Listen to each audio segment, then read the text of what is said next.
বাংলাদেশের সুপারস্টার শাকিব খান এবং ভারতের এ সকল অ্যাক্টররা এক একটি সিনেমা করার জন্য কোটি কোটি টাকা পারিশ্রমিক নিয়ে থাকেন। বন্ধুরা, একজন সরকারি চাকরিজীবী তার সারা জীবনে 2 কোটি টাকা আয় করতে পারে না, কিন্তু এই সকল অ্যাক্টররা এক একটি সিনেমা করার জন্য 100 কোটি টাকা থেকে 200 কোটি টাকা পর্যন্ত নিয়ে থাকে। কিন্তু প্রশ্নটা হচ্ছে, কোন অ্যাক্টর সবথেকে বেশি পারিশ্রমিক নিয়ে থাকে? এই লিস্টে আল্লু অর্জুন কত নম্বরে রয়েছে, শাকিব খান কত নম্বরে রয়েছে, শাহরুখ খান কত নম্বরে রয়েছে এবং সালমান খানের মতো বড় অ্যাক্টর কত নম্বরে রয়েছে? এই সব কিছু জানার জন্য ভিডিওটি শেষ পর্যন্ত দেখতে থাকুন। আপনি যদি আমাদের চ্যানেলের নতুন অতিথি হয়ে থাকেন, তাহলে আমাদের চ্যানেলটি সাবস্ক্রাইব করে আমাদের পরিবারের নতুন সদস্য হয়ে যান।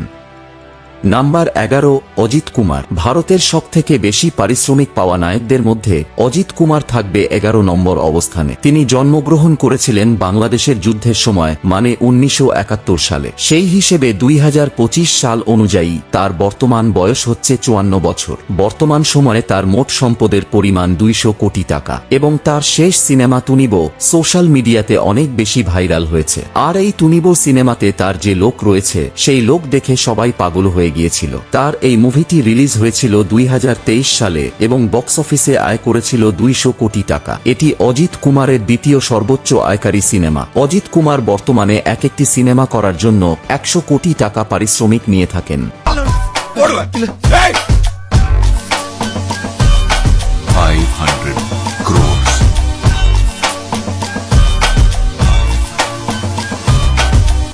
নাম্বার 10, অক্ষয় কুমার। বলিউডের খিলাড়ি হচ্ছে অক্ষয় কুমার। তিনি জন্মগ্রহণ করেছিলেন 1967 সালে। সেই হিসেবে তার বর্তমান বয়স হচ্ছে 57 বছর এবং তার মোট সম্পদের পরিমাণ হচ্ছে 2500 কোটি টাকা। অক্ষয় কুমার তার আইকনিক সিনেমার জন্য অনেক বিখ্যাত। তার বিখ্যাত কিছু সিনেমা হচ্ছে ভুল ভুলাইয়া এবং হেরাফেরি। এই সিনেমাগুলো এভারপ্রিন্ট হয়ে থাকবে। তবে গত কয়েক বছর ধরে অক্ষয় কুমারের সিনেমাগুলো বক্স অফিসে তেমন একটা হিট হচ্ছে না, কিন্তু তারপরেও অক্ষয় কুমার ইন্ডিয়ার হাই স্পিড অ্যাক্টরদের মধ্যে অন্যতম। তিনি এক একটি সিনেমা করার জন্য 60 কোটি টাকা থেকে 140 কোটি টাকা পর্যন্ত পারিশ্রমিক নিয়ে থাকেন। मेरे इनकम के बारे में इनकम टैक्स से पूछ लो, उनको पता है, सबसे हाईएस्ट है।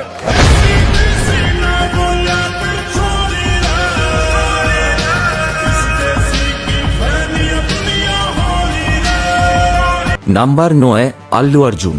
ভারতের সর্বোচ্চ পারিশ্রমিক নেওয়া নায়কদের মধ্যে 9 নাম্বার অবস্থানে থাকবে তেলুগু সুপারস্টার আল্লু অর্জুন। বর্তমান সময়ে তার মোট সম্পদের পরিমাণ প্রায় 500 কোটি টাকা। আল্লু অর্জুনের সর্বশেষ সিনেমা পুষ্পা। এই সিনেমাটি বক্স অফিসে ব্লকবাস্টার হিট হয়েছে, আর এরই ধারাবাহিকতায় পুষ্পা 2 আসছে, আর দর্শক এরই জন্য অনেক অপেক্ষা করছে। কারা কারা আল্লু অর্জুনের ভক্ত রয়েছেন কমেন্ট করে জানান।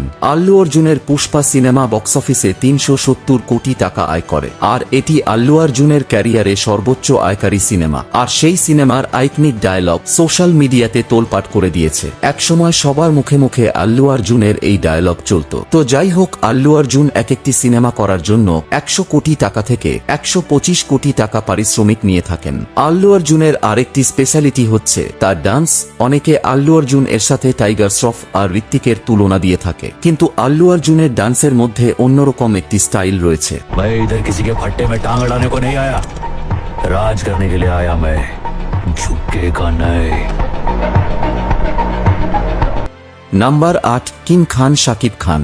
আসল নাম মাসুদ রানা। তিনি একজন বাংলাদেশী অভিনেতা এবং প্রযোজক। তিনি 28 মার্চ 1979 সালে জন্মগ্রহণ করেন। সেই হিসেবে তার বর্তমান বয়স হচ্ছে 46 বছর। বর্তমান সময়ে তার মোট সম্পদের পরিমাণ হচ্ছে 235 কোটি। শাকিব খান দিল্লি চলচ্চিত্র শিল্পে দারুণ সাফল্য অর্জন করেছেন। পুরো বাংলাদেশের মানচিত্রের ভিতরে শাকিব খানের চেয়ে বড় আর কোনো অ্যাক্টর নেই, যাকে বলা হয় বাংলাদেশের চলচ্চিত্রের কিং খান। তিনি একাই বাংলাদেশের গোটা রাজ্যে রাজত্ব করছেন, কিন্তু সমস্যা হচ্ছে বাংলাদেশে ভালো বড় কোনো ডিরেক্টর নেই বলে। সাউথ ইন্ডাস্ট্রির সিনেমার মতো বড় কোনো বাজেটের সিনেমা করা হয়নি। তার সর্বশেষ ব্লকবাস্টার হিট সিনেমা হচ্ছে তুফান, যেই সিনেমাটি এখনো আয় করে যাচ্ছে। কত টাকা আয় করেছে তুফান সিনেমা, অনলাইনে সেই বিষয়ে সঠিক কোনো তথ্য পাওয়া যায়নি। মিডিয়ার সূত্রে জানা যায় তুফান সিনেমা বক্স অফিসে 80 কোটি টাকা আয় করেছে, যা বাংলাদেশের ইতিহাসের সবচেয়ে আয়কারী সিনেমা। বর্তমানে তিনি এক একটি সিনেমা সিনেমা করার জন্য 1 কোটি টাকা থেকে 5 কোটি টাকা পারিশ্রমিক নিয়ে থাকে।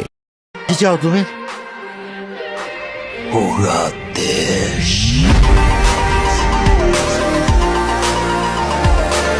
নাম্বার 7, কামাল হাসান। ভারতের সর্বোচ্চ পারিশ্রমিক নেওয়ার নায়কদের মধ্যে 7 নম্বরে থাকবে কামাল হাসান। বর্তমানে তার মোট সম্পদের পরিমাণ 470 কোটি টাকা। তার সর্বশেষ সিনেমা বিক্রম বক্স অফিসে তোলপাট করে দিয়েছে এবং এই সিনেমাতে কামাল হাসান যে অ্যাকশন করেছেন টাইগার শ্রফ পর্যন্ত লজ্জা পেয়ে গিয়েছে। বিক্রম সিনেমা ওয়ার্ল্ড ওয়ের 400 কোটি টাকা আয় করে নেয়। যদি কামাল হাসানের ফিক্সের কথা বলা হয় তাহলে এক একটি সিনেমা করার জন্য কামাল হাসান 100 কোটি টাকা থেকে 150 কোটি টাকা নিয়ে থাকে। நான் இன்னும் 50 வருஷத்துக்கு பிளான் போடல, 200 வருஷத்துக்கு போடுறேன். வேற நான் போட்டது. নাম্বার 6, সালমান খান। সর্বোচ্চ পারিশ্রমিক নেয়া নায়কদের মধ্যে 6 নম্বরে থাকবে ভাইজান সালমান খান। তিনি জন্মগ্রহণ করেছেন 1965 সালে। সেই হিসেবে তার বর্তমান বয়স হচ্ছে 59 বছর। 1990 সালে তার রোমান্টিক যোগ ছিল। এরপরে আসে তার বডিগার্ডের যুগ। পুরো পৃথিবীব্যাপী সালমান খানের ফ্যান ফলোয়ার্স ছড়িয়ে ছিটিয়ে রয়েছে। তার সর্বশেষ সিনেমা টাইগার 3, যেটি বক্স অফিসে 464 কোটি টাকা আয় করে। যেহেতু সালমান খানের পপুলারিটি এত বেশি তাই তার ফিস বেশি হবে, এটাই স্বাভাবিক। সালমান খান প্রতিটি সিনেমা করার জন্য 100 কোটি টাকা থেকে 150 কোটি টাকা নিয়ে থাকে। लड़की के पीछे भागेगा, लड़की पैसा लेके भागेगी, पैसे के पीछे भागेगा, लड़की तेरे पीछे भागेगी। নাম্বার 5, আমির খান।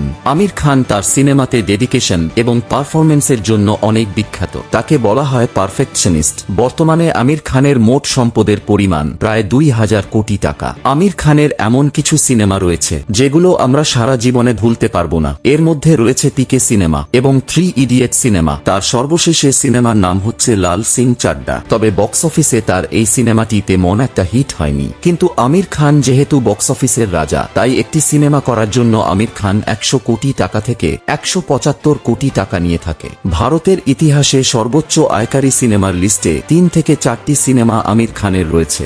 नहीं, मैं तो बहुत चीजें जानना चाहता हूँ आपके बारे में। मैं बड़ा कंट्रोल कर रहा हूँ, पूछ नहीं रहा हूँ मैं। সর্বোচ্চ পারিশ্রমিক নেওয়া নায়কদের মধ্যে 4 নম্বরে থাকবে প্রভাস। তিনি জন্মগ্রহণ করেছিলেন 1979 সালে। সেই হিসেবে তার বর্তমান বয়স হচ্ছে 45 বছর। বর্তমানে তার মোট সম্পদের পরিমাণ 300 কোটি টাকা। প্রভাসের সিনেমা বাহুবলীর জন্য রাতারাতি বিখ্যাত হয়ে যায়। শুধুমাত্র একটি সিনেমার জন্য রাতারাতি সুপারস্টার হয়ে যায়। বাহুবলী 1, বাহুবলী 2 ভারতের সিনেমার ইতিহাসে রেকর্ড করে দেয়। এরপর থেকে প্রভাসের আলাদা একটি ফ্যান পেজ তৈরি হয়ে যায়। বর্তমানে তার দাম এতটাই বেড়ে গিয়েছে যে একটা সিনেমা করার জন্য প্রায় 150 কোটি টাকা থেকে 200 কোটি টাকা পর্যন্ত চার্জ করে থাকে। इस दुनिया में बस एक ही साइड होती है, खुद की साइड।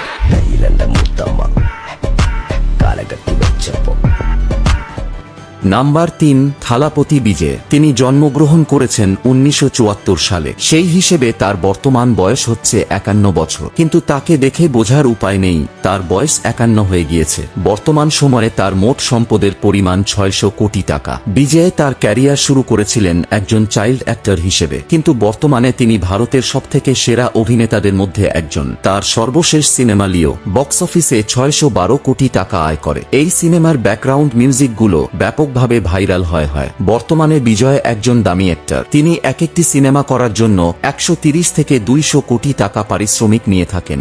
स्क्वाड से इतने साल बाहर था, अब क्या ही कर लूंगा।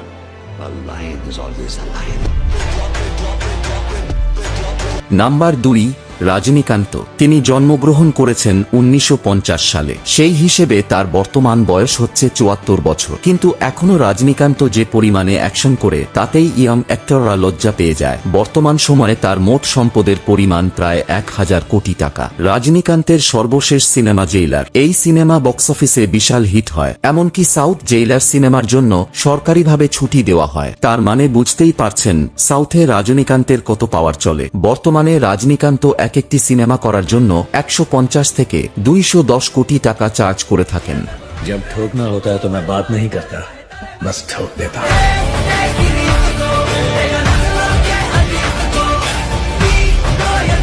Number 1, king Khan Shahrukh Khan. राठौड़ विक्रम राठौर। আপনারা অনেকেই হয়তো গেস করে ফেলেছিলেন 1 নম্বরে কে থাকবে।